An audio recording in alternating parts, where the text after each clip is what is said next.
Joining the Metal Hammer of Doom. If you're looking for the Metal Hammer of rainbows and fluffy bunnies and unicorns, you have clicked the wrong link. We bring Doom on this podcast. I am not your normally scheduled host. I know. Put down the pitchforks. Don't come after me. Mark Radlich wanted to be here, and nobody rocks harder in his age bracket than Mark Radlich, damn it. And he wanted to be here, but circumstances being what they are, I am your special guest interim host, Robert Winfree. I've been on the show before. You might remember me if you were listening to the Sabaton podcast. I like the show, and I promise I will not get in the way tonight, because you've got your normally scheduled co-host here as well. Robert Cooper is here, and Sean Garmer is here as well, everybody. So I'm going to go ahead and bring on Cooper, and I'll let him go through with the rest of the normal intro. Robert Cooper, this is your show, sir. How are you doing? Oh, I'm so happy to get out of Lowe's Home Improvement to allegedly help illegal Hispanic immigrants over the border, as Mark likes to call it. Oh, I'm doing good. Happy we're not on at 11 because I have things I like to do. And, yeah, it's pretty cool, pretty psyched to be here on time instead of calling in with 20 minutes left. Oh, yeah. Being on time is very good. All right, Sean Garmer, I have never met you before, never heard your voice. Sorry about that. I know you're on a couple of podcasts, but welcome to the show. How you doing? Hey, me and Cooper on a games podcast normally on Sunday nights. I've been on this show a few times before. Fan of metal and of DragonForce as well, so this should be a fantastic episode. All right, again, I'm going to kind of shut up and let Coop take the reins. This is normally his show, so it's all you, Cooper. Oh, awesome. We're about to go through Walmart in a second. It's going to be great. Anyways, nice. yeah. Mark picked DragonForce. I'll be honest, with DragonForce, I've never been their biggest fan. Okay, no, I take that back. I was their biggest fan in 10th grade, maybe, no, 11th grade, because that's like a little bit after I discovered metal and I started playing the Guitar Hero games, and I thought Through the Fire and the Flames was like the craziest, best song ever. Oh my God, their guitar's like, oh, oh my God, it's so amazing. Didn't everybody, though? Didn't everybody? Yeah, a lot of people did. So I was like, oh, they're so great. And then I had a friend of mine named John who, God bless his little pumpkin pie heart. He once got fired from a McDonald's for spitting in the sink after they told him not to. Yeah, but he's not a nice guy, and that's brightest. But yeah, he got obsessed with DragonForce and would only talk about DragonForce. So I kind of I kind of recognized their flaws. He kind of just ruined it and made me realize that they're not as good as I once thought. So, I was kind of like, DragonForce, man, they're not that great. And then their album, not last year, I think it was 2 years ago. Yeah, the one with their new singer. And I was like, okay, I'll give it a shot. And I really like the album because I think maybe with this new singer, they just, like, calm the fuck down. Like, seriously. Like, instead of every song starting out with just like guitar, fretboard, masturbation, left, right, up, and down, they went with more of a traditional songwriting approach with throwing their solos were the crazy, crazy thing. And I feel like at the end of the day, it really, really worked out for them. And yeah, when Mark said he wanted to do DragonForce, I was like, okay, because believe it or not, I guess because I got to make the schedule for 3 months, kind of just let Mark pick what he wanted, which is fine. Like, if you listen to the podcast 2 weeks ago, he said, "Oh, I'm going to make you listen to Limp Bizkit." And I'm like, "All right, we do Limp Bizkit. You're doing Throson's a lot." And he's like, "What the hell is that?" I'm like, "Go listen to it." And he's like, "Okay." Which actually makes me sad. I wanted to get his reaction on them because they're awesome. Like, they're a black metal band, but they're not what you're thinking.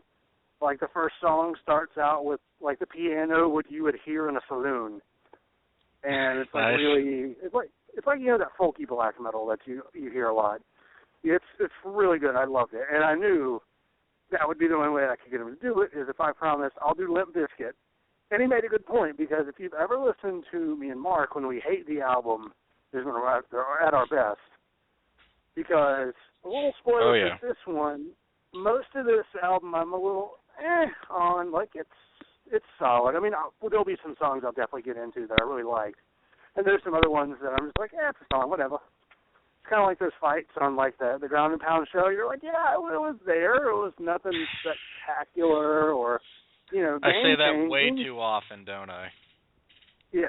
Dude, I have not watched much MMA at all this year. They overdid it. Like, they kind of, like, you know, when you're blowing up a tire and it gets kind of over full and you're like, okay, I should probably stop, and then it explodes. They went to that point. Like, they're running nearly 52 shows this year, which, for those of you who don't know the math on that, that's one show a week. And a couple of now they don't have a show every week, but some of these are double headers. Yeah, that's the dumb part, actually. Almost like they're competing with themselves. This is unfortunately not the MMA Hammer of Doom, so I'll leave it at that, and like maybe I'll catch one of the shows later in the year. But yeah, it got kind of meh. But anyways, what do you guys think about DragonForce? I know Sean said he really dug them, so I don't know. What do you think, Sean? I have to agree with you, though. I like the new singer a lot more than the old singer, mainly because it makes it feel more grounded, like you said. Not that Thornton was bad or anything.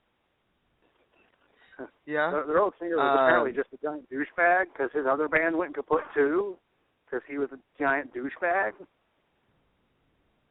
Well, it's not even the douchiness. It's like you can kind of hear it in the way he sings. You know, he's like trying to sing over the top of them and kind of almost making him more important than the band and all that.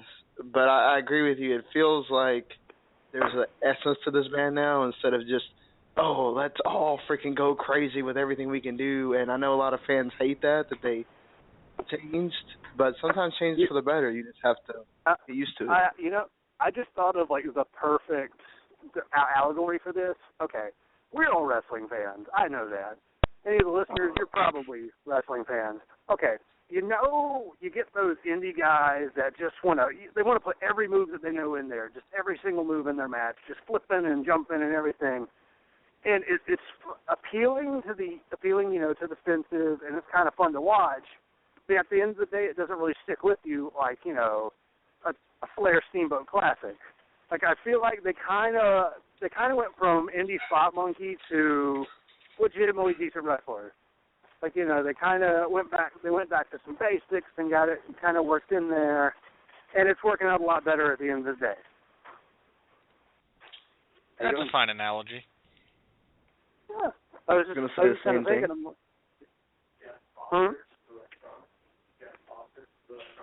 I was going to say the same thing. Great analogy. Yeah. Thank you. But anyways, continue. Sorry to interrupt. No. I think that was everything. Yeah, go ahead, Robert. Was it everything? Sorry. Okay. Other Robert. Yeah. There's two of us. Shit. Yeah, apparently that's go ahead, too Winfree. Yeah, that works for me. All right. So it does work for you. All right. Okay. So I wasn't sure if you were like a DragonForce fan, or because I know power metal is much more your thing than anything else.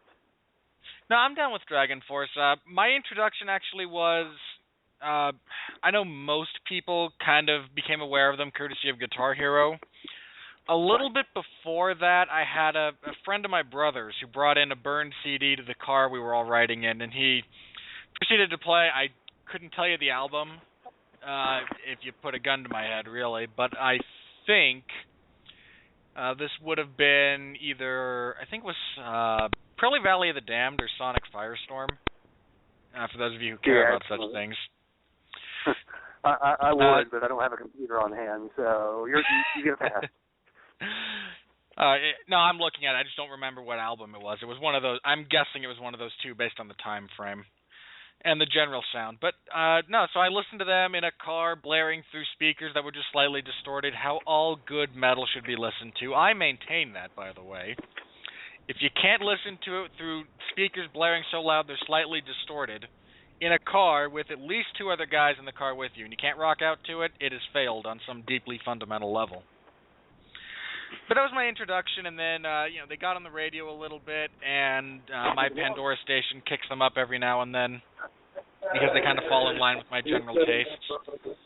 But I enjoy them. So yeah, I'm a kind of I enjoy DragonForce.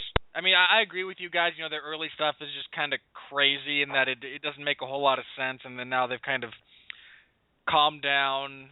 I mean, there's still the high energy, there's still all of that fun stuff, but everything's a little bit more grounded. Everything has some thought behind it instead of just a desire for a modicum of control within your chaos. You could say that they've, and I sometimes hate using this word, but almost matured in a sense. Like, they have, like I said, they've calmed down, kind of like, when you get older. I mean, I know we're not like Mark's age, like ancient. We don't remember a time when dinosaurs walked the earth.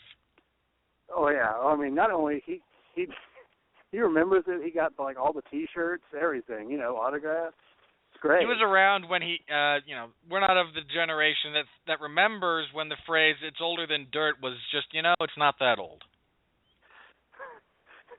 When it didn't mean anything, you're like, yeah, so it's dirt. What's it matter? Yeah, it's been here for a little bit. I wouldn't call it old.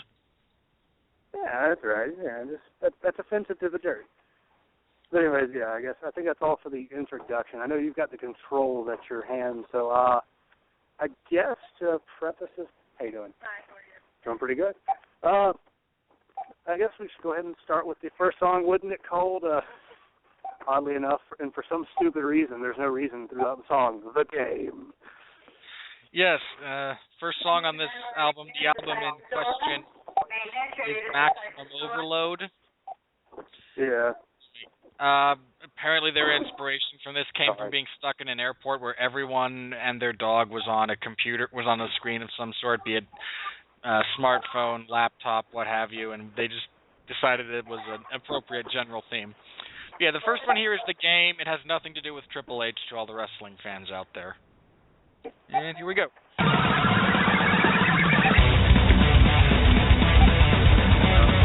know it's always like really explaining politics and checking out.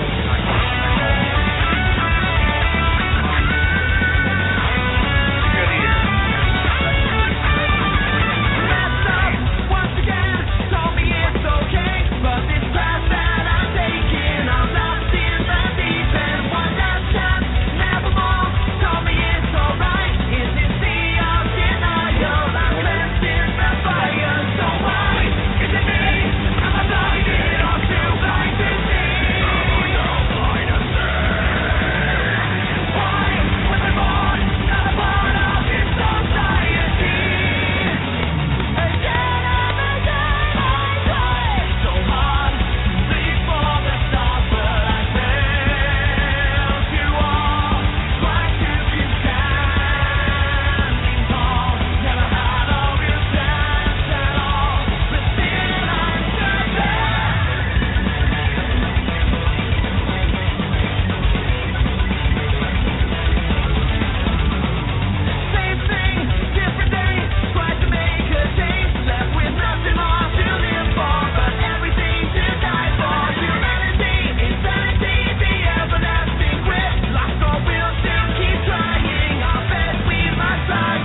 All right, that's about as much as we can legally play.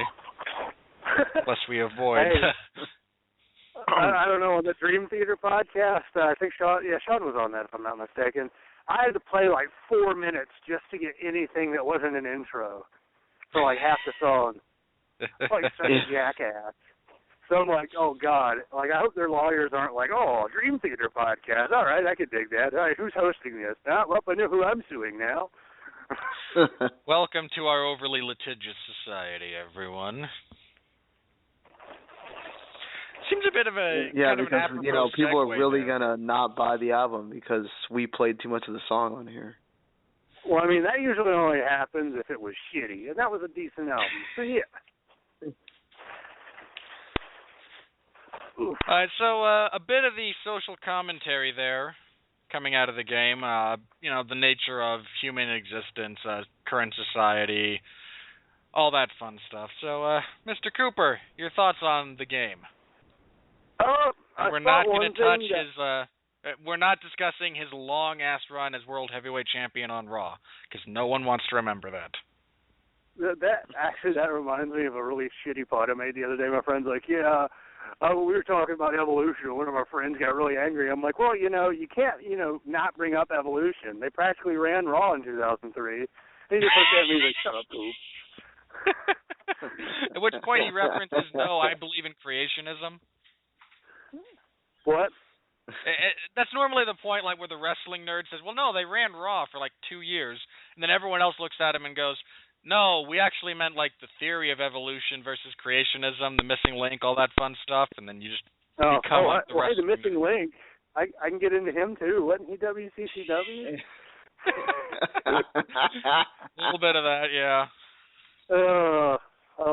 Anyways, the actual song, I thought this was a pretty good opener. They used Matt Heafy of Trivium really well. I think he did vocals on 3 of the songs. And he has a nice difference to their usual singer, whose name I forget. I remember the name of the other singer, the asshole one, who was like, "I'm the best thing in the world." Brr. Okay, the former lead vocalist was ZP Third. The current lead vocalist is Mark Hudson. Mark Hudson. Yeah, because ZP Third, my idiot friend John was like, yeah, he's my favorite because he's white and he's from Africa. And I'm like, John, it's South Africa. You dumbass. It's still Africa. Well, yeah, but he was like, he thought it meant it was something special because it's a white guy in South Africa. No, that's deeply common. Oh, very briefly, Matt Heafy provided lyrics or some vocals for the game, No More, and Defenders. Just for future reference. Yeah.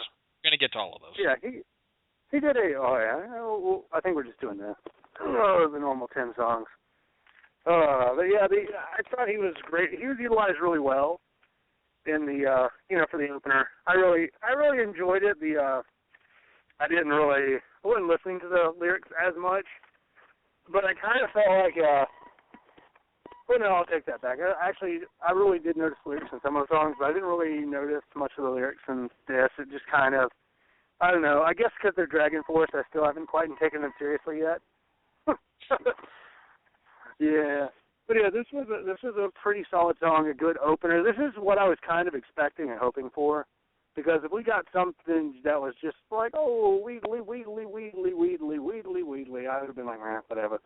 Though the one thing I must say, if you've ever listened to enough DragonForce, you think we should make a drinking game out of that? Like, how many times they say freedom, or like victory, or fire? Seriously, they say. Like we would be, we'd just be all 3 just done in like 20 minutes, like the first 20 minutes of the album. Yeah, if that, if I drank. I mean, if you want alcohol poisoning, that's a great drinking game, I think. Yeah, as I said, if you drank, if I drank. We're just all sorts of fun on this podcast. Aren't we just, though? Yeah, that's pretty much my take on it. It was a good opener. It wasn't like the most amazing thing ever, but it was well done. The guest vocals worked, because nothing is more annoying than guest vocals that don't fit, or that just didn't even need to be there. They're just kind of like, oh yeah, hey Matt, you're in the studio. All right, cool. kind of like, or like a guest writer, like on that Megadeth album, the last one, that David Draymond write a few songs, because he's one of the great lyricists of our times. With his his and I got really tired of Disturbed.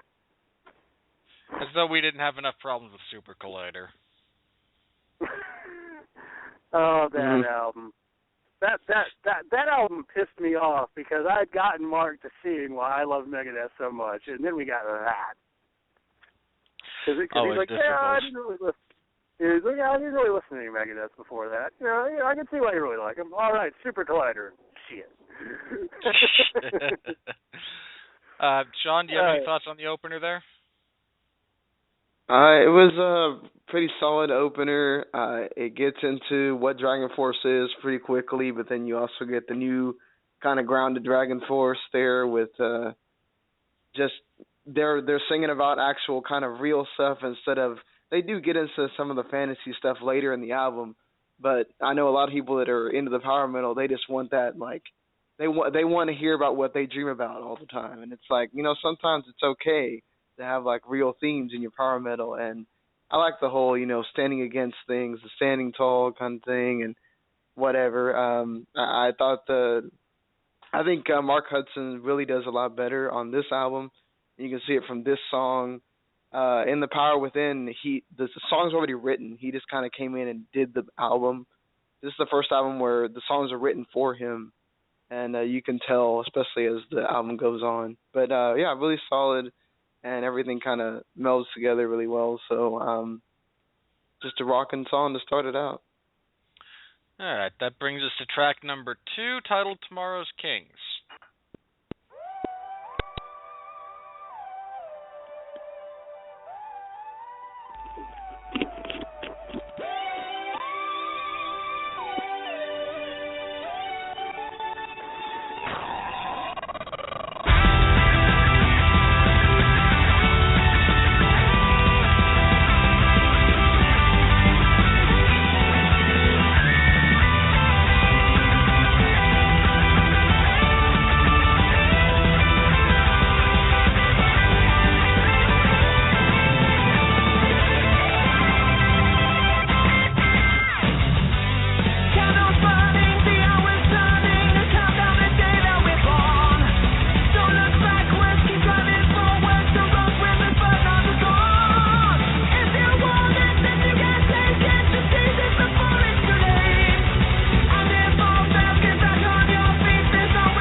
Okay, 2 verses, legally enough. Yeah, I'm going to make that joke a lot. You give it more than I do. I'm usually like, okay, chorus, we're done. That's the gist. Alrighty. Mr. Cooper, your thoughts? This song was good. I mean, it wasn't anything special. It was actually a little almost bland in my opinion, though. What was that opening? Oh, come on. It's from space. Oh, come on. Some kid on a, doohickey. I can't remember what that thing's called.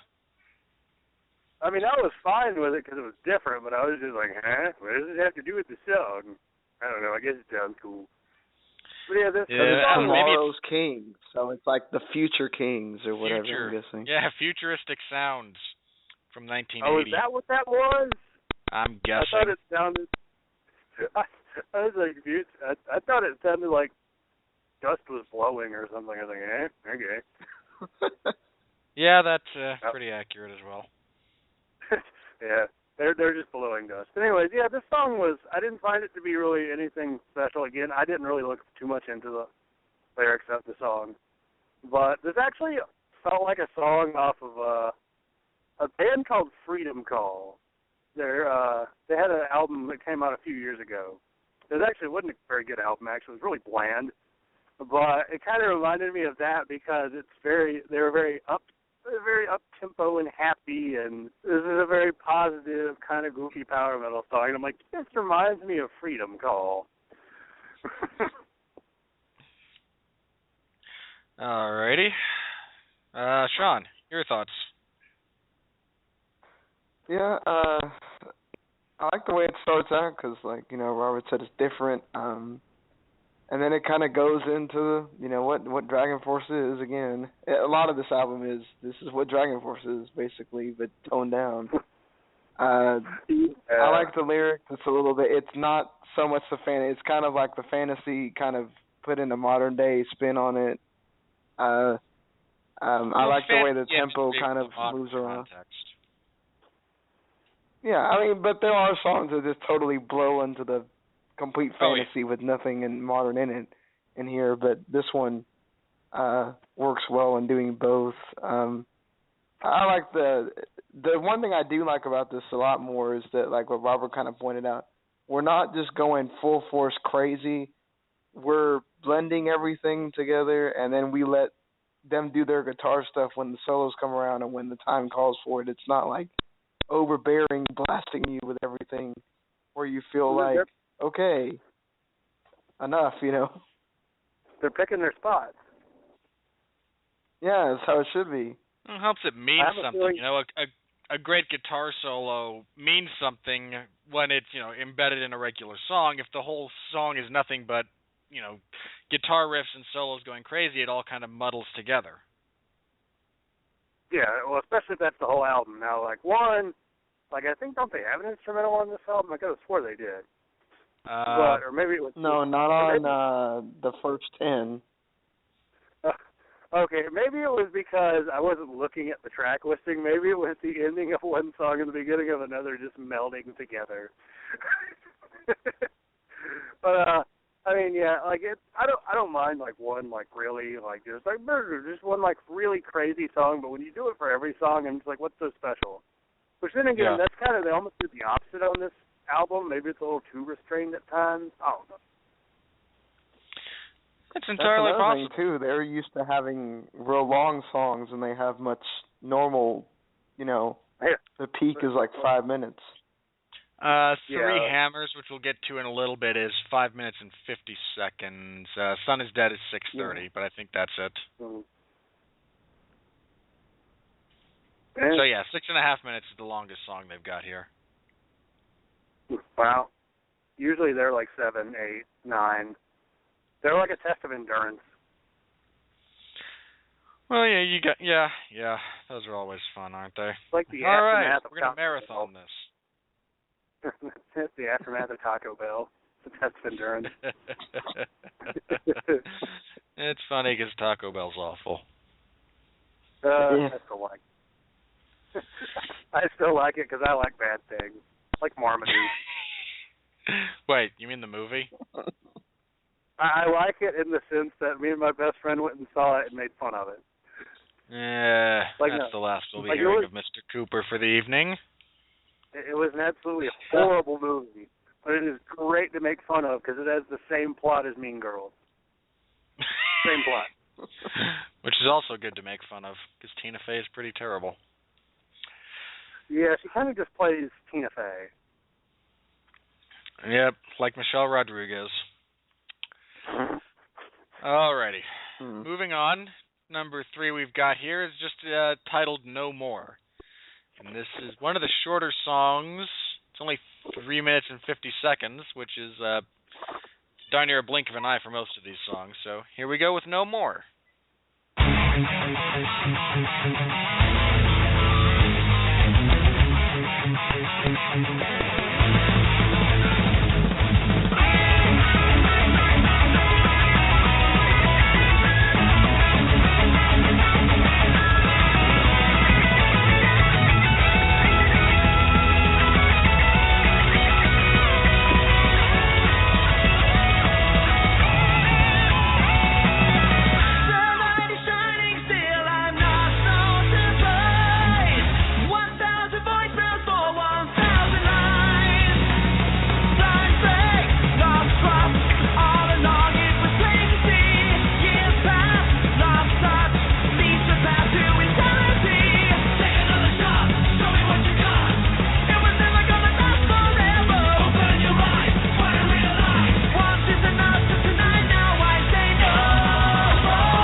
Okay, let me ask you guys this, and let me ask this in general. Is this just topical, or is it just something about every band that has a song on every album they've ever released that for some reason pertains to domestic violence? Well, I hear a lot of crickets. rappers that...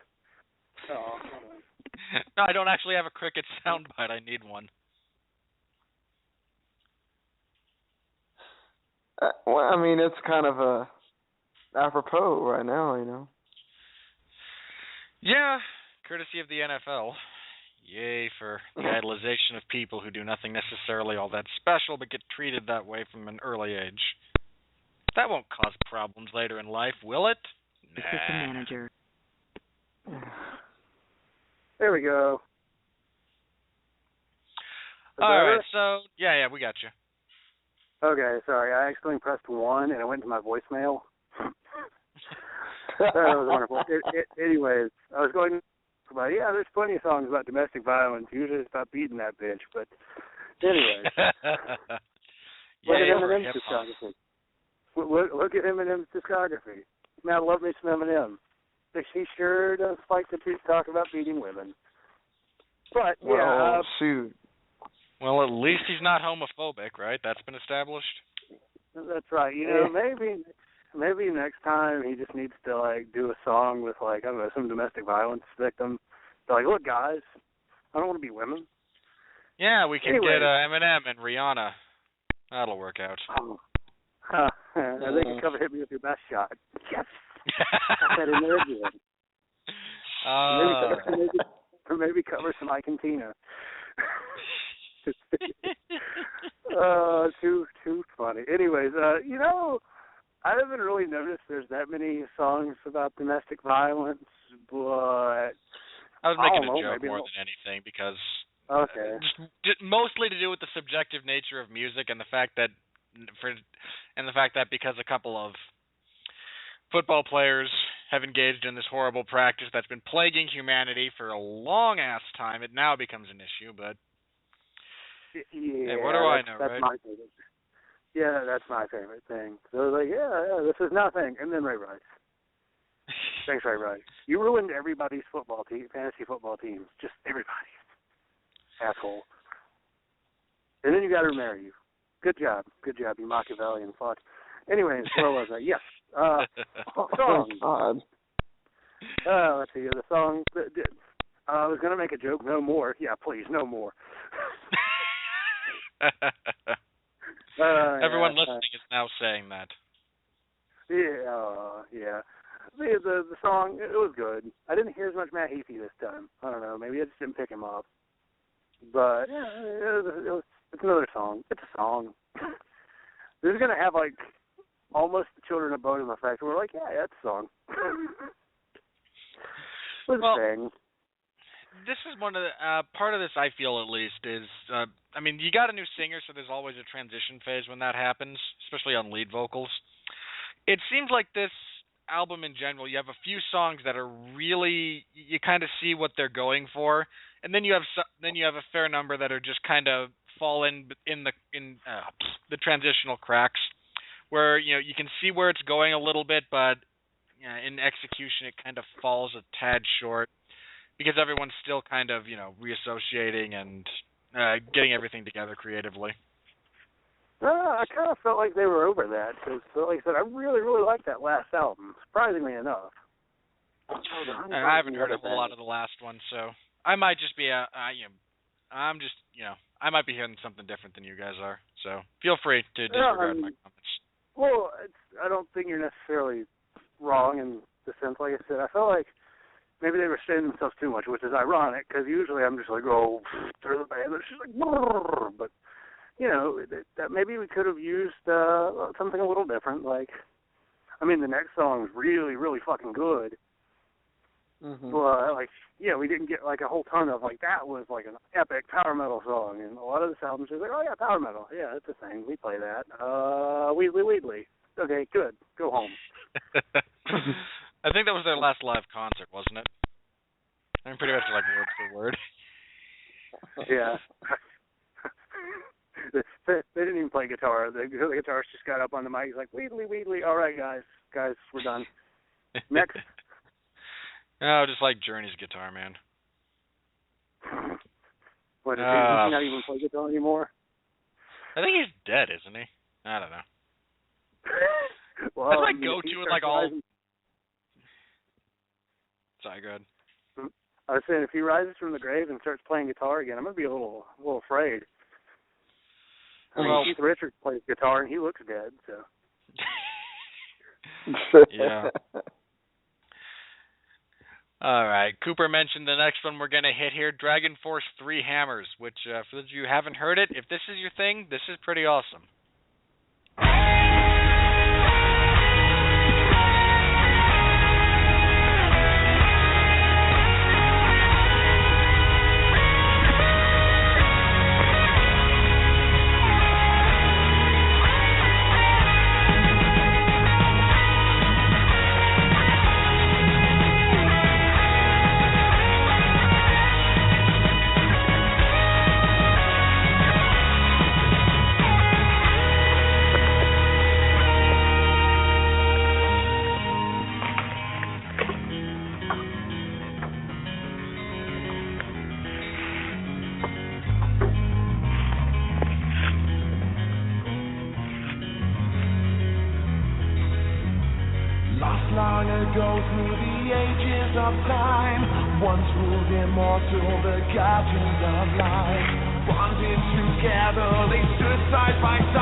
There.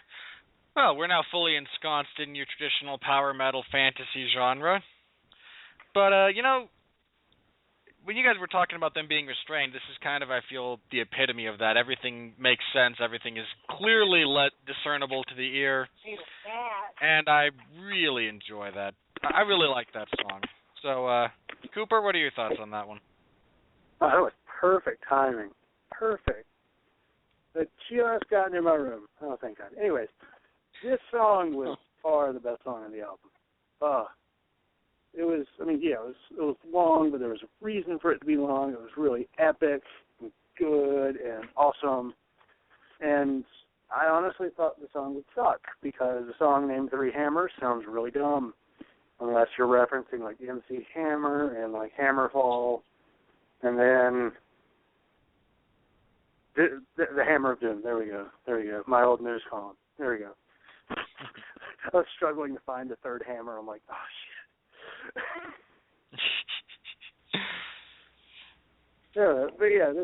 This song was, like I said, it was really good. I did not expect to be like as in love with it as I am. Like the last album, the song I got in love with was Cry Thunder. Like Cry Thunder was awesome and in my head all the time. And this one, while not being in my head all the time, is one that I'm definitely gonna like revisit because, like, one, I'm not listening to nearly as much metal this year as I should because I don't write about it as much, so I don't have time. But yeah, this is a really good song. I think just the best on the album because it shows what DragonForce really can. It shows what they can do. Like, yeah, it's got crazy solos. It's got really good riffing. It's got a nice atmosphere to it. The vocals are good. It's just good. So good. All right, Sean? Yeah, Robert said Cry Thunder. This album's Cry Thunder. Pretty much your much better done carbon copy of it. Not that it's bad. This is when I was talking about the songs being written for Mark Hudson. You can tell that this was written for him. He had his moments where he got to do the high singing, and then he drops it back down low. And again, it's not like Third was real majestic and always trying to like make himself bigger than the band, as it needed to be, I guess, at that time. But I feel like he's much better at blending in and then picking his spots to be big when he needs to be. This song showcases that, and then you get into your epic fantasy power metal stuff. It all works well. Just a fantastic song. I have to join Coop on saying probably the best song on the album. I'll agree with you guys there, and we have a unanimous decision as far as the best album on the song. So if you only want a single, Three Hammers, everybody. No Clucky decision on this. No, Clucky is not here at the moment. All right, moving on. We have track number 5, Symphony of the Night. Hiding in the fog, where darkness meets the moonlight, I will sing a melody till the morning comes. Living for you only, take my hand and show me there will be much sorrow when the morning comes.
All right.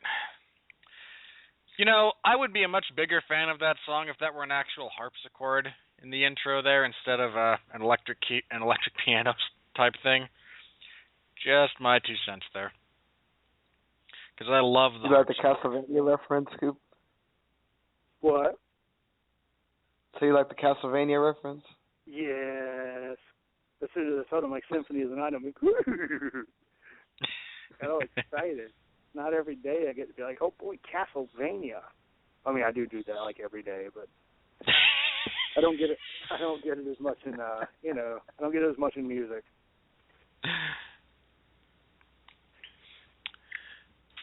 All right, so your thoughts on the overall song, Coop? Oh, hold on, I was actually looking up the lyrics. Let's see. Oh wow! Oh yes. Dude, this is a fucking tribute to Symphony of the Night.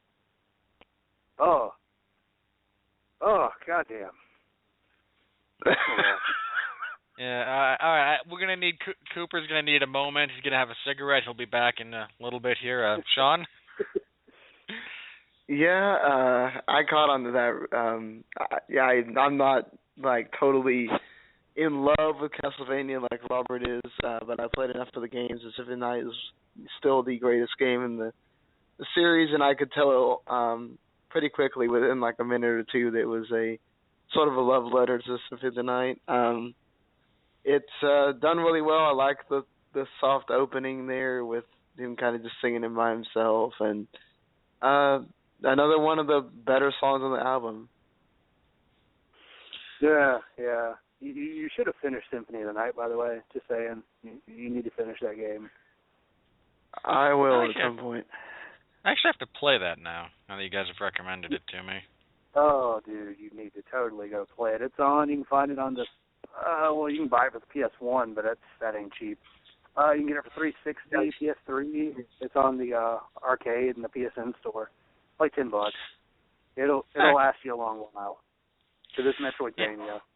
Yeah, cool. The only one I've actually legitimately played through, I played one that was on it had a handheld version. I think it was on the 3DS I beat, and then I did Lords of Shadow a couple of years ago when it came out.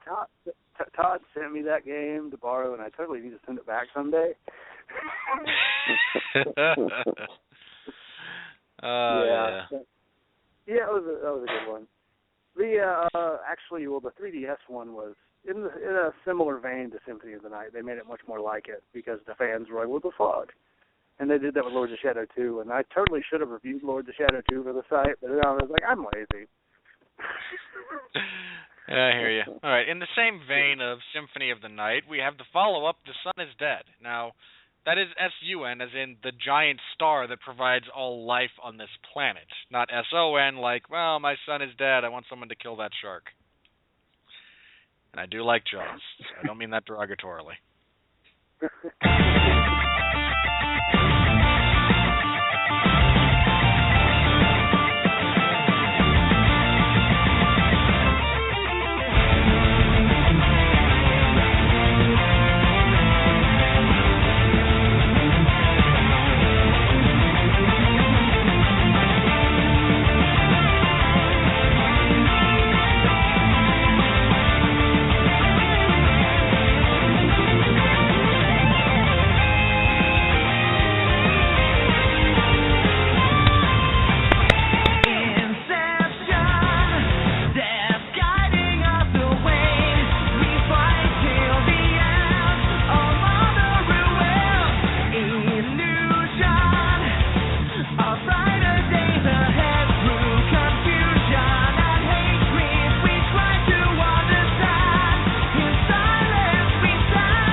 of the sun, the loss of life on all humanity. That's some heavy stuff there, generally speaking. It's metal as fuck. Yeah, that's about as succinctly put as it can get there. There's not a whole lot more metal than, the sun no longer is there. I mean, it's not. I mean, it's the logical progression from nuclear winter, which is not an uncommon theme. To now the sun's just gone. Yeah, I once had to explain the concept of nuclear winter to a room full of female college students. That was great. Just on a side note, because I was saying how I was cooler than nuclear winter, and they all looked at me like, huh? Yeah. Oh boy. That was fun. But anyways, yeah, I feel like this is a really nice follow-up because Symphony of the Night, that was awesome, especially because, it was, because I knew it was like a tribute to Symphony of the Night, but I didn't know it was actually telling the story of Symphony of the Night, because then I read the lyrics and I'm like, oh, because I did listen to this album, but I wasn't like intently listening to this album. Like, I only got to listen to it like 1.5 times, and like Baby Metal, which I listened to like 4 times, and Hailstorm, which I listened to twice. That Baby Metal album, it's so good. Like, one of my friends is thinking about getting it for one of my other friends for Christmas. He's like, oh, it's funny because it's shitty. I'm like, no, dude, that album's so good. I will take it. But yeah, this song was pretty good. Like, I enjoyed it. Like, it wasn't as good as the last song. I feel like maybe we're suffering from the same thing that we sometimes get here, on a lot of albums, to where it's almost front-loaded in a way. Like, yeah. You got this song, the first song was pretty good, The Game, because, it's all about the game and how you play it, and all about control and if you can take it. Who doesn't love Motorhead? Oh, Motorhead's so good. Thank you, Triple H, for being friends with Lemmy. You may have buried the entire roster in 2003, but you at least got some kids to know what Motorhead is. Good job. Good job. Worth it. Totally worth it. Oh, yeah, especially that Evolution theme song. That was such a great theme song. I was so happy that they used it again. Like, I wasn't even, really excited to see Evolution. I was just really excited to hear that song. Like, when that song came on, I marked out. And I didn't even watch wrestling at that time. Like, back when Evolution was around, I was just so excited to hear that music. But anyways, this song was decent. Like, I feel like most of this album was a little front-loaded. We're starting to get to the point where things aren't fresh and new anymore, so instead of being like, yeah, that was good, like, I enjoyed it, it's more like, that was good, but I've heard it before. It all starts to run together a little bit. More Castlevania, please. I'm sorry you're still playing. I'm now, eyes deep into this Castlevania game that I'm enjoying, that you've reminded me of. That actually makes me want to go plug up my 360 and go finish Castlevania, because Sean Comer actually he had inspired me because he plays Mass Effect 15 times a year. I'm like, this summer I'm going to play. I think you beat it twice this year, and I'm like, God, I've had it for 1.5 years and still haven't touched it. I'm a horrible person. But I'm like, I'm going to finish Symphony of the Night for a second time. I got halfway through, and then I got distracted by other games. Like I do. Like I always do. Sean, what do you got for this one? Death of the Sun. Deserves an epitaph, at least. I like it because it's different. Most of the time, DragonForce does a song, it's all about victory and everything all great. And, this was more heavy and real and kind of more of the themes they're going for this album. Seemed kind of almost like a little bit of just the anthem of the album, sort of your anthemic song, almost getting into a Man of War kind of vibe, where they're kind of, there was another one, the No More one has the chanting and all that, but that one this one kind of has them kind of singing behind each other and sort of in a unison of, oh, the sun is dead and whoa and all this stuff. It's cool because it's DragonForce, but just like Robert said, it's not like it's this badass song or anything either. It's just different, so that's good. I think it needs to say die, monster, you don't belong in this world.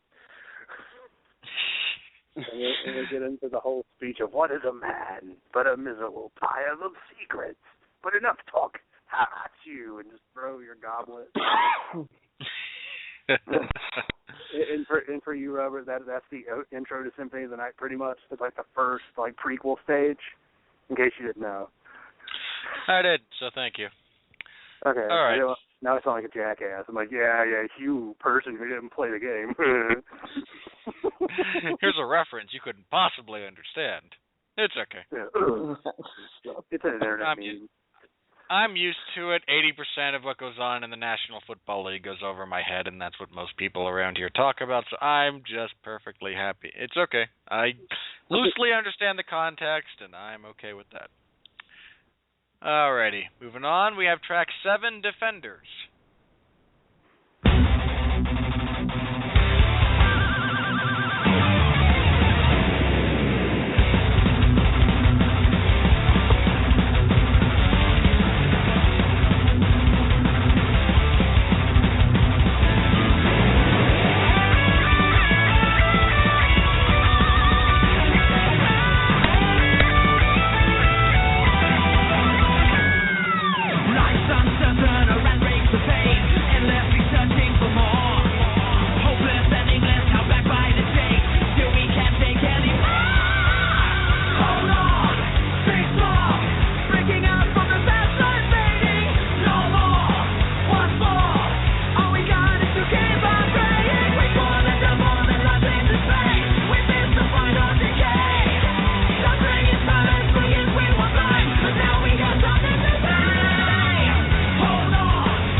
Mr. Cooper, fighting off legions of the undead.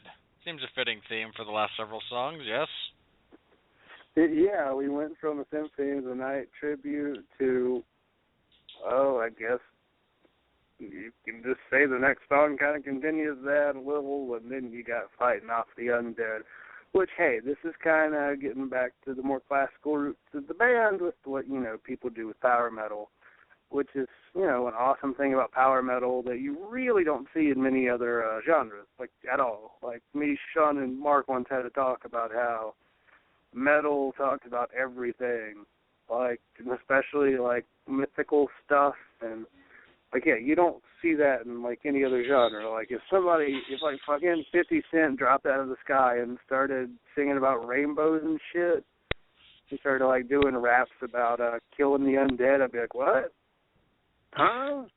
It just doesn't quite fit. And that's awesome. And this song, it's a song.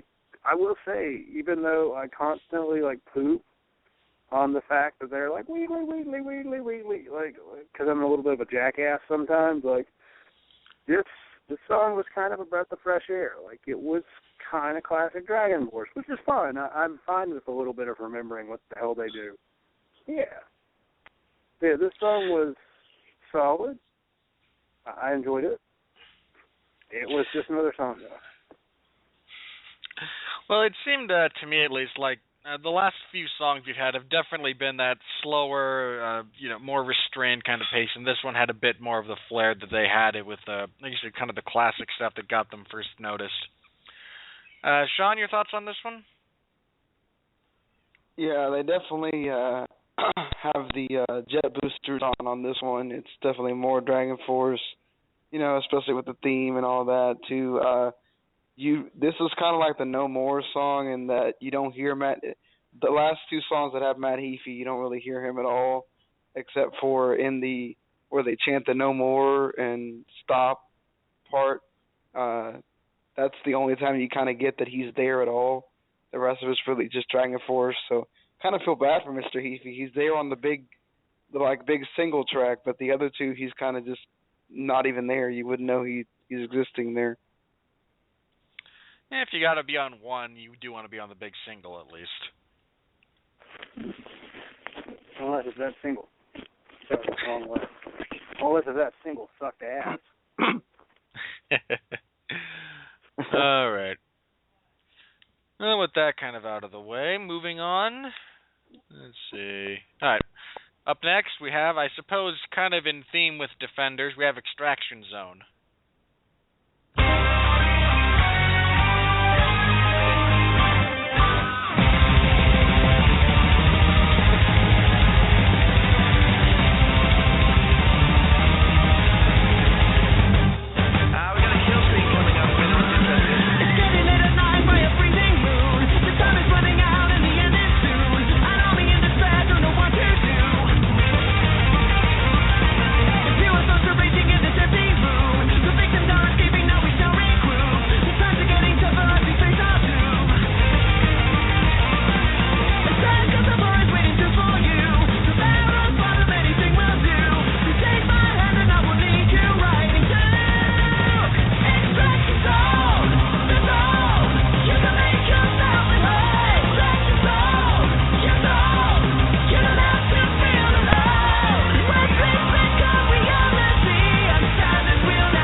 Like it should be in a mid-'80s animated movie.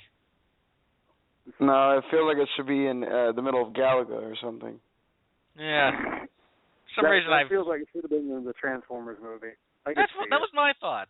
That was my initial thought with exactly. The 85 or 84 animated Transformers movie. Spoiler, Optimus dies. Further spoiler, he comes back. Robert. Spoiler, he comes back in what was it, Japanese-only series, and later got brought back again, and it was really shitty mode I hear. Anyways, yeah. Still the best Transformers movie. Well, yeah, I mean, that's kind of just for the music alone. Well, yeah, I mean, yeah. Any movie with Weird Al on the soundtrack gets my vote. Oh, yeah. I mean, comparing and Stan Bush. Oh, yeah. Also true. And comparing 85 Transformers movies to the Michael Bay movies, it's like, that's like trying to have a boxing match And, like, okay, you've got Mike Tyson, and then your other choices are Dr. Death, Steve Williams, Bart Gunn, and Mike Bison, a.k.a. Balrog from Street Fighter. Are, like, all of those guys dead? Dr. Death's dead. Is Bart Gunn dead? No. I don't know. Wait. I don't know. Let me ask the internet here real quick.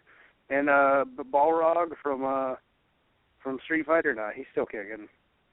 Okay. Good for him. Yeah. He's a fictional character. Way to go. Well, you're doing better than most of George R. R. Martin's no, characters. I thought you meant like the actual actor from the Street Fighter movie. No, hell no. I have no clue about the guy who played Balrog. I forgot that movie existed for a real second. Oops. Of course. Yeah, I like that movie. I mean, it's better than The Legend of Chun-Li.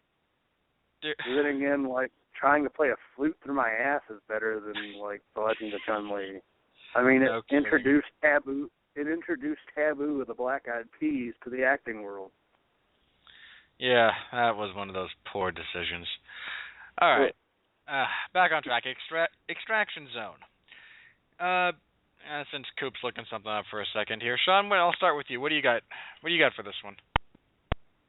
I thought that this was like you guys said, you can hear the little video game bleeps and bloops and whatever in there, especially when they get to that part where you cut it off. It's really evident.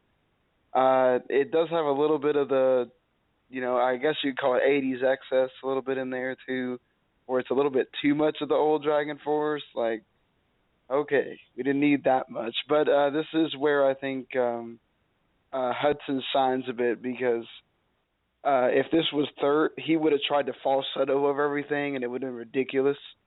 He kind of grounds it a little bit and kind of melds in with the music and makes you feel that, like, oh, okay, they're in this epic thing where they're trying to get out of here, and there is an extraction zone going on while this crazy music is going on around him. So, not from that perspective, yeah, it was good. It's not like, it's, again, we're getting towards the end of the album where things are just kind of getting, it's good. But it was, I guess, one of the more standout things on here. All right, Coop. Let's see. Bart Gunn is still alive. Good for him. He was the All Japan Pro Wrestling World Tag Team Champion with Johnny Ace. And he was named he was ranked number 377 of the 500 best single wrestlers of the PWI years in 2003. Anyway, about this song, it was a good song. I liked the video game bleeps and bloops because they were different. Kind of like, I'm going to talk about how the next song was a little different, and then we'll get to that cover where I'm going to be like, okay. But yeah, the song was decent. It had the bleeps and the bloops, and it did sound like an old DragonForce song, which I guess is a little different. I kind of maybe wish they would have thrown it there in the middle to break up a little bit of the monotony of some of the songs. But hey, at least we got it now. It was a song. Yeah, better to have it at some point than not at all, right? Yeah, that's right. Alrighty. Moving ahead here, we have DragonForce City of Gold.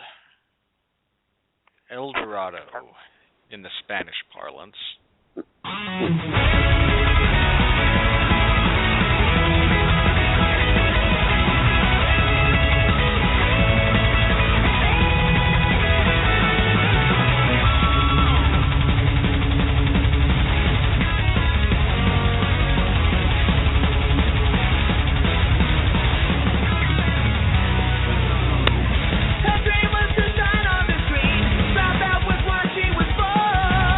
Left all behind without a fear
juxtaposition of kind of imagery there when you start off with, again, a song about the city of gold, and then to throw in there that, maybe it's not quite what you're looking for. Not at all a completely unique thought or perspective, but certainly an interesting one pretty much every time it comes up.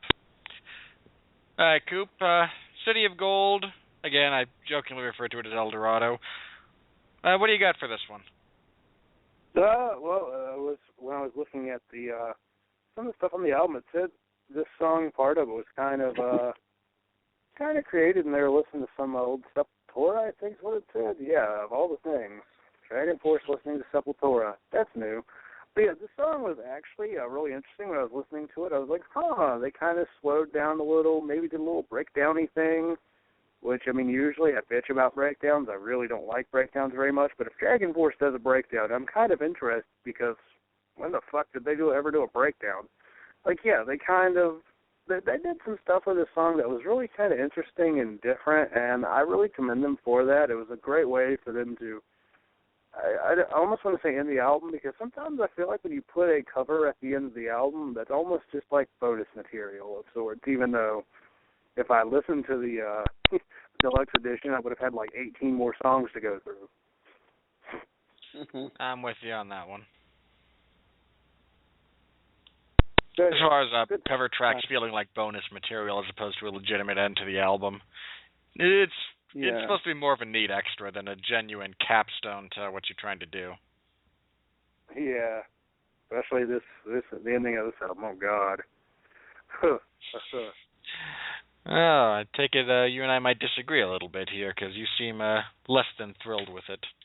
I wish Mark were here, because Mark is like, he's never heard a bad cover. We'll get to it. Don't worry. We'll finish up this song. All right, Sean, for City of Gold here, what are your thoughts? I have to agree with Winfree. At first, I thought it was going to be terrible, and then the cover actually doesn't wind up too bad. And I'm not a person that, unless I'm watching Glee, I'm not a big fan of covers. And I probably some people are just like, oh my God, this guy is talking about metal and he watches Glee. What's wrong here? Anyway, well,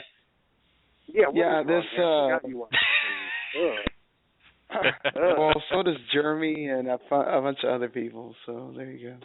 Well, Jeremy gets a pass. He's Jeremy. I don't get one. Okay. Because he has to watch everything, because he partially runs the site. I give him the pass just because he's like, well, he has to do it. That's how I rationalize things.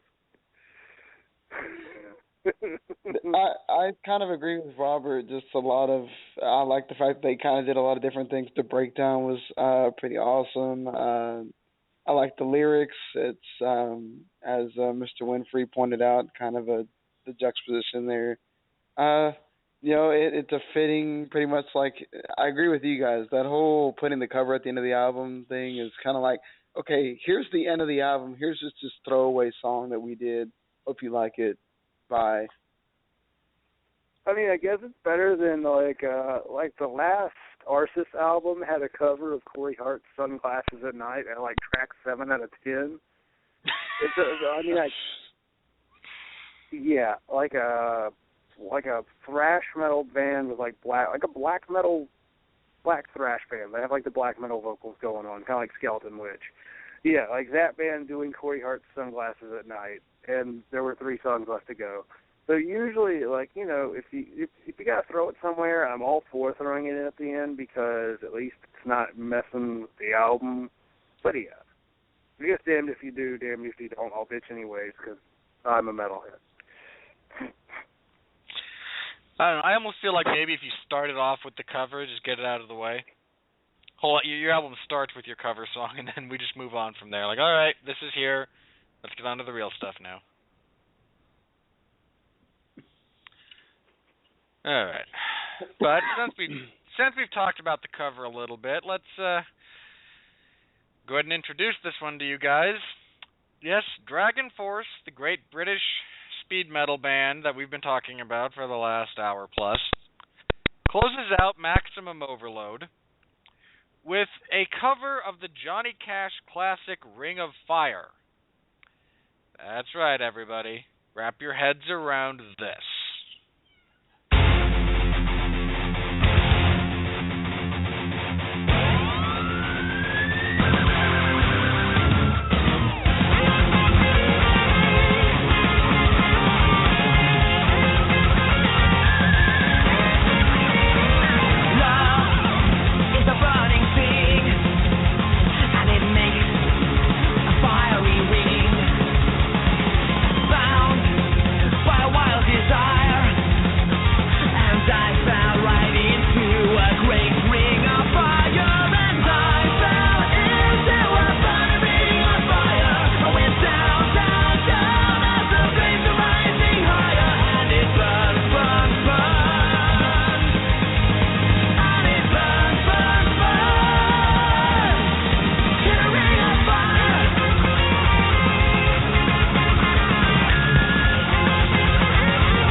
There's your preview of their song. I say technically preview, but if you want to hear the whole thing, of course, you're all industrious people. You can find out how to do it.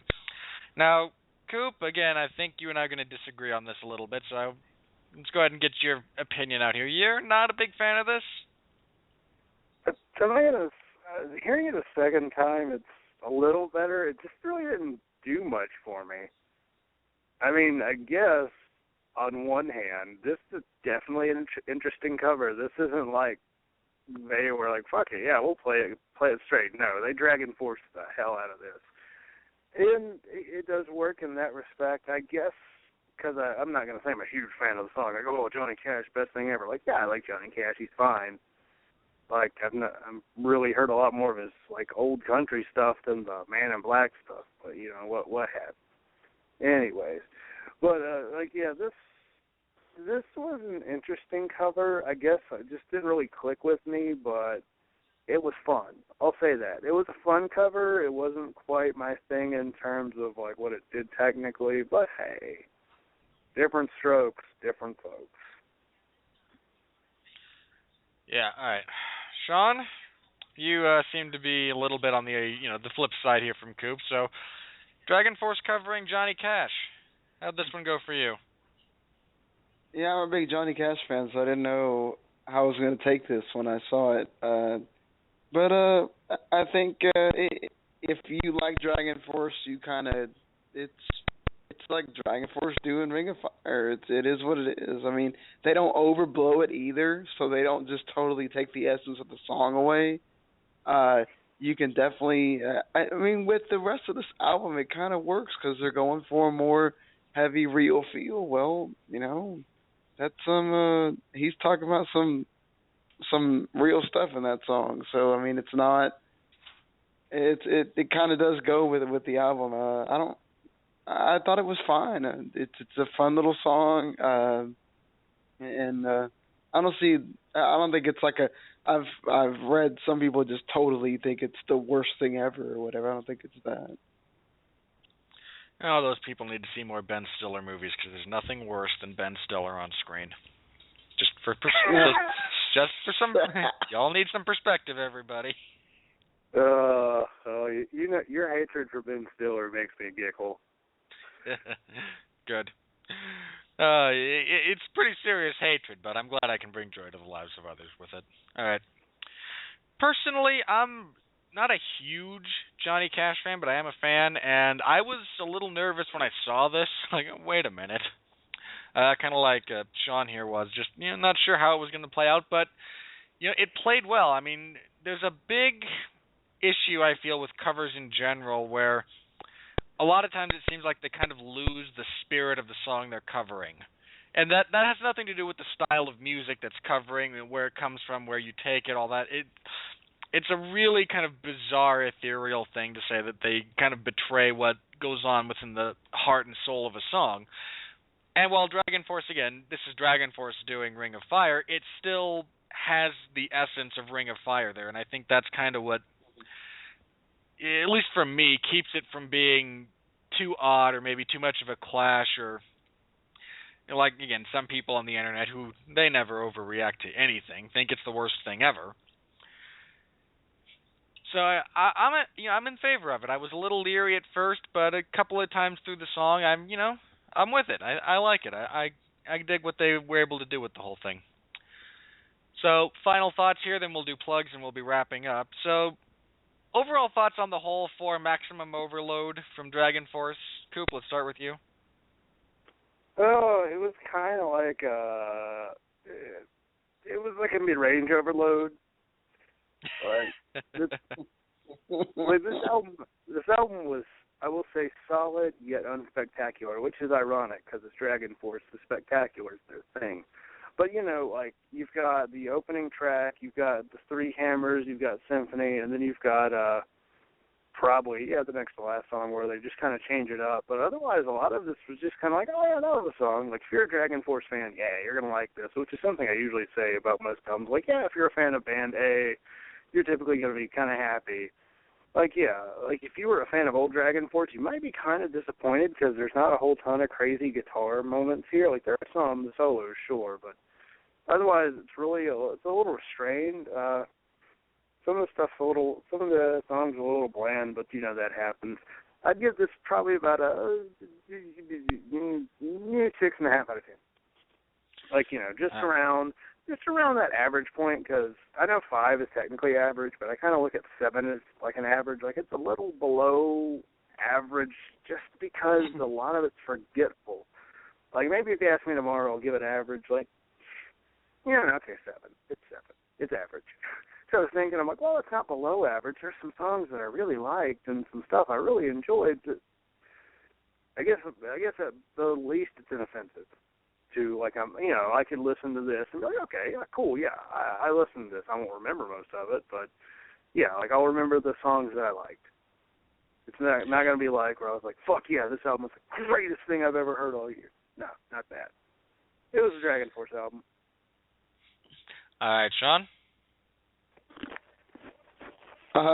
Yeah, it's the continuation of what Power Within started with having the new singer and, having Mark Hudson be there. And then, next time, if they do one in 2016, they're going to have a new drummer because their original drummer left the band right after this album. He's actually not even in the video for the game. It's the new drummer. So, they continue on the theme. I think they did a much better job of kind of building things around Hudson, letting him kind of show off his vocal chops a bit more. You get more of the realism that they're kind of tending to go for, the more grounded in actual songwriting and not necessarily, the bombastic fantasy everything type deal. Robert's right. If you're a big fan of the old DragonForce when Third was still here and you didn't like Power Within, you're not going to like this. I think Power Within as a whole is probably still maybe a little bit better than this, a little bit more memorable songs, but this one has its moments. If you're a DragonForce fan, you're going to like this. If you just do not like the new DragonForce at all, then you probably won't. So I'd have to agree, like around the 6.5 range here. Yeah, I'd agree with you guys on that, so I won't take up too much time with my personal analysis. I'll just second again what's been said here. All right, that's going to wrap this up. So on to everyone's favorite portion of the podcast, plugs. Mr. Cooper, you are the hardest working man on the internet, so what do you have to plug? Well, I wouldn't quite say that anymore. I guess when you can throw in actual job in school, maybe I'm at least somewhat most hardworking man on the internet. But anyways, I still like the name. But yes, the Rattlers Broadcasting Network, yeah, I like this network right here. Great podcasts. I love them. I like them. They're fun. There's, of course, this podcast. In 2 weeks, we're going to be doing the new Cannibal Corpse album. Fuck yes, it's going to be great. It's hard to go wrong with Cannibal Corpse, especially because they've been on a real roll lately. Like, Evisceration Plague was amazing, and then, what was Torture? Yeah, Torture was a really good album, like, really surprising. So I'm really looking forward to this new album. I'm trying to think. 2 weeks after that will be Orange Goblin, because it's like the night, like right before Halloween, so fucking Orange Goblin, of course. They're great. I love them. So keep an eye out for that. There's From the Cheap Seats, which is Jesse Starcher, Jason Teasley, and I guess I'm still technically on the on the host information. I don't know. I haven't shown up recently because usually I work those nights, and by the time I get home, I'm just like, man, I'm good. I'm done. But yeah, they do really good at NFL talk and some other, talk about also other things. They're a sports podcast from the Chief Seats. Pretty awesome. Love them. Listen to them Wednesdays, about 9, 10 o'clock Eastern time here. And finally, on this network, there's the Sentai Rider podcast. My computer is fixed. Thank you, Computer Jesus. So that will be back hopefully this week. Hunter and I are supposed to be recording our Gun finale. Like, we're going to do, I told him, dude, this might take 3 hours. I'm warning you now. And he's like, yeah, I know. Because we both absolutely adored this series. So, yeah, it's going to be a long time. Hopefully it'll be out Saturday, since we're recording it tomorrow. Yeah, we're going to have that next week. We'll probably have the premiere of Kamen Rider Drive. We might do a few movie reviews. Yeah, we have so much to talk about. It's ridiculous. So, yeah, keep an eye out for that. Find us on Facebook at facebook.com/Sentai Rider Podcast. That is SENTAIRIDER Podcast. And speaking of Tokusatsu podcasts, there's Dan Stoku Rants, my favorite podcast. I showed up on their episode 301 in a 15-minute voicemail of sorts of them, because they're like, yeah, leave us a message for send in an audio clip for episode 300. And I'm like, all right, cool. And I just kept talking, and I had actually edited 5 minutes out before I sent it. So, yeah, love the podcast. I mean, it's not a surprise. If you know me, I love to talk, and I talk a lot. So, yeah, that's a thing. And finally, something Sean will probably plug in a second, Cooperative Multiplayer Podcast. Pretty good podcast. I'm on it. He's on it. Daniel Anderson's on it. Gary shows up sometimes and does goofy impersonations. And then the two of us, let our powers combine and offend everybody listening. So, yeah, great time. All right, Sean, any plugs from you? I am just like Coop, a writer on 401 Mania. I do game reviews, and I also organize 2 columns on there, the 4-player co-op. I'm the new Quizmaster, took over for Randall. I've been doing that for 5 or 6 weeks now. I'm also the organizer of the GameStop 5. That 4-player co-op always comes out on Wednesday mornings. GameStop 5 is a Saturday morning column. This week is the top 5 games based on books, comics, and graphic novels because of the Shadow of Mordor game coming out, or that came out this week. We got Daniel doing a top 5 for that, and I'll do one as well. Outside of writing, I haven't seen the new. I haven't found the new forum yet, or I might join in. Yeah, I gotta send you the email. I'll do that as soon as we get off here. I do a few podcasts. Cooper already mentioned the Cooperative Multiplayer Podcast. We do it on Sunday nights, normally around midnight Eastern. We'll do it live on Spreaker, and then it'll show up on 401 and iTunes and Stitcher and TuneIn, all that after. I also do a wrestling podcast that's been on for 110 episodes straight. It's called Wrestling to the Max. We do that on Monday nights or Tuesday nights, depending on what happens. Always review Raw, TNA, NXT, and, talk about the news of the week and all that kind of stuff. It's a fun podcast. We have a Facebook group for it, Wrestling to the Max, so you can follow us on Twitter, Wrestling2Max. And we're in all those other on-demand places if you want to find us. And we also have I have a sports podcast that I do with Gary and have multiple guests.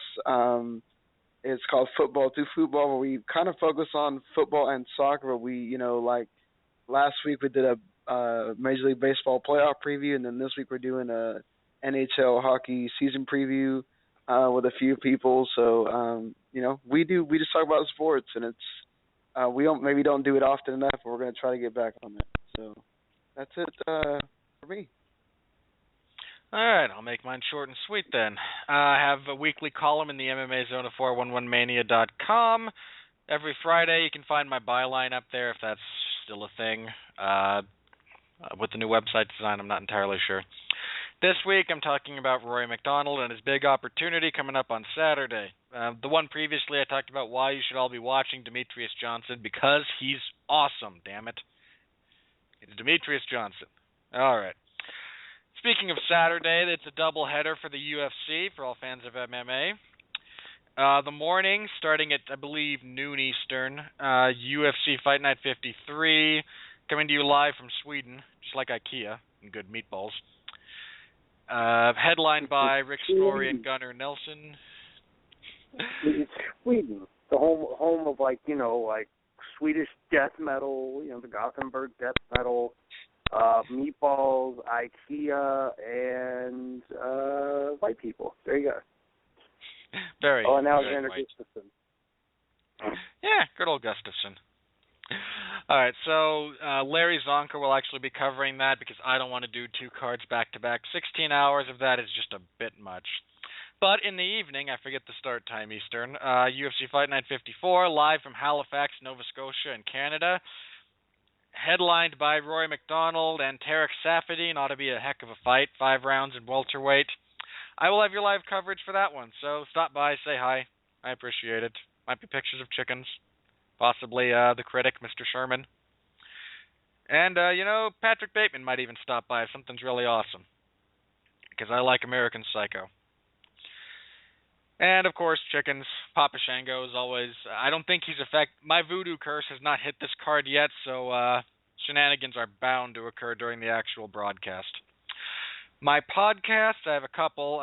Every Friday, more or less, at 9 p.m. Eastern, my personal one, Everyone Loves a Bad Guy. This week, looking at World Championship Wrestling from the Jim Crockett Promotions era through the purchase by Vince McMahon. So all the great wrestling heels that came out of that time frame as I do my pro wrestling anthology style. Look, it's been going on for a while. It will continue for a while longer. So tune in for that. I don't have a guest lined up yet. I got a couple of guys I've asked. I'm just waiting to hear back. So tune in for that. Should be fun. And I mentioned coverage Saturday. Every Sunday at 8 p.m. Eastern, I host the 411 Ground and Pound Radio Show, your weekly look into the wide, wacky, wonderful world of mixed martial arts. Everything you need to know. Myself and Jeff Harris, and it's a call-in show. All information for getting on that particular show is provided at the beginning. Phone number, Skype, nonsense, all that fun stuff. So tune in for that. Next week, 1 week from today actually, I'm back on the long road to ruin with Mark Radulich and I believe Jason Teasley.